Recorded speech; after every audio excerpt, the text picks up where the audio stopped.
Hello friends, எல்லோருக்கும் வணக்கம். நேட்டிவில் நாங்கள் இருக்கிற இடத்துல விடியற் காலை பொழுது எப்படி இருக்குன்னா, பாரதி ராஜா படத்தில் எப்படி ஒரு கிராமத்தோட காலை பொழுது இருக்குமோ அந்த மாதிரி இருக்குது.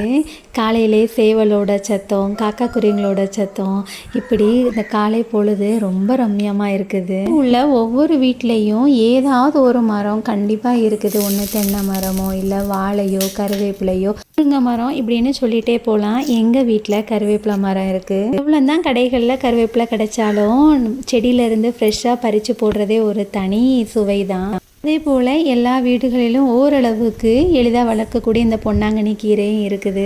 கீரை வளர்க்குறது ரொம்ப ஈஸி. கீரையில் உள்ள அந்த இலையை மட்டும் கிள்ளிட்டு தண்டை நட்டு வச்சாலே நல்லா செழித்து வளர்ந்துடும். இது நான் சென்னையிலேருந்து வளர்த்துட்டு வந்தது. இது சிகப்பு பொன்னாங்கண்ணி. இந்த மாதிரி கீரைகளை நாமளே வளர்த்து சமைச்சு சாப்பிட்றதே ஒரு தனி சுகம்தான், அதோட ஆரோக்கியமும் கூட. நீங்களும் இதை போல் வளர்த்து பாருங்கள்.